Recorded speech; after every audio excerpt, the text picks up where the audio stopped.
ladies and gentlemen, rock fans, aficionados, diehards, people who just want to be tortured by our reviews and our dulcet votes, welcome to Musical People and Journeys. I'm Nigel, and welcome to my crew today, to Ian, to Dave, and to Paul. Welcome, gang. Hello. So, hello. If you've not heard the show before, or if you have, Dave, tell me, what should people do? First off the bat, let's get it out there straight away. What should people be doing right now? They should like it. Yeah. And they should subscribe. Yeah. And if they agree with what we're about to talk about, they can leave a comment. Okay. Yep. So we review all the latest album. This lot of posse is reviewing 8 albums, and then we will have a results show where we reveal our votes for album of the month and the object. Will they get more than 4? Get into our Hall of Fame as an average score, or will they even just get into our top 20 albums of the year? Today we are looking at Black Keys and the Ohio Players. So who are Black Keys? They're an American rock band formed in Ohio. So Idaho, is that right? In 2001, the group consists of Dan and Patrick, and the duo began as an independent act recording music in basements and self-producing their records before eventually emerged as one of the most popular garage rock artists during their second wave of the genre's revival in 2000. So I'm just going to point out that this is a returning artist for us, which is quite a rarity. Obviously, they're starting to come through because we've now, by the end of this, we reviewed 300 odd albums. So previously, we reviewed Dropout Boogie, which scored a 3.5, and it is on our 128th all-time album list. Me and Dave particularly enjoyed that one. I actually remember it being one of my favourite albums of the year. So even though it didn't make our top 20, it was really quite cool. So Ian, let's start with you then. Black Keys, Ohio Players. What did you think? I didn't enjoy it as much as Gum. I think that's a fair thing. It seemed to me like they've got a good sound.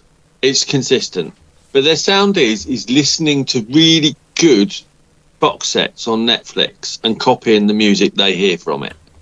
I think like Suits really sprung to mind. There's some awesome music in Suits, really good music used in Suits, and it seems like they've just gone like taken that as their inspiration. I mean, clearly they haven't. They're absolutely categorical. I'm sure they have far more integrity. If they listen to this, they might be sitting there. Oh, yeah, we actually have, but who knows?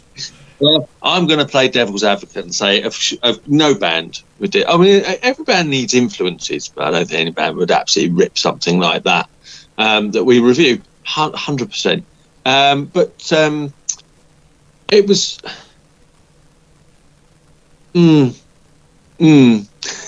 That's about it. It wasn't my cup of tea, really. It was nice to listen to, but I wouldn't choose to put it on. If tracks came up, I tend to skip them. I'm in Scotland at the moment. We had a 5.5 hour drive up, so we had the playlist on random. And if a song I liked, it stayed on. If it didn't, I skipped it and had a look. And a lot of the songs that came up from Black Ohio Players, I skipped. So whether that's just comparatively speaking, in the context of the albums we're reviewing, had it been other albums about it, would I have kept them on? I don't know. But it's not a bad album. It's well produced. They do have a consistent sound with it, but it's just not really your cup of tea, my thing. Paul, your cup of tea, my friend? Or was it as bland and as average as Ian's making out? Well, that is tea for me, to be honest. So we have reviewed the Black Keys a couple of years ago. This Ohio duo are put in some great work. However, on Ohio Players, they've collaborated with the likes of Beck, Noel Gallagher, and Juicy J to produce a fun-forward sound that reflects music focused around in-person jams. A novel idea that hasn't quite worked in practice. The album starts off fine, but by the time one gets to Candy and her Friends and the injection of beat-based rap, it had simply lost its appeal for me. And while songs like You'll Pay and Read 'Em and Weep will hold your attention, this album was too much of a distraction to be an enjoyable experience. Now, somebody who's always an enjoyable experience. Dave. I'm just going to leave that one there, I think. So yeah, I really enjoyed the previous album that we reviewed from Black Keys. And when the first track, This Is Nowhere, started, I was like, yep, here we go again. And then it just went a bit flat. There's some good songs on here, but there's a lot of filler in here as well. And I mean, as we've seen previously, they're capable of so much better. So it was a bit of a disappointment. I completely understand where Ian's coming from. There's songs on here that they come on, you just go, I'll skip that, to be honest. And that's the problem. It's, the album doesn't grab you and it doesn't keep you sort of interested. There's certain songs that will sort of grab your attention, but then there's others that just take you straight out of it. And unfortunately, it's a little bit flat compared to previous efforts, but there is some good work in nevertheless. Both Chris and Trish actually, bizarrely, when we get to read the results show, it's incredibly uniform across the board, and tend to this was a nice album, and etc. For me, very, very frustrating album. Look, it starts off with funk and rock, and I'm going, oh my god, album of the year.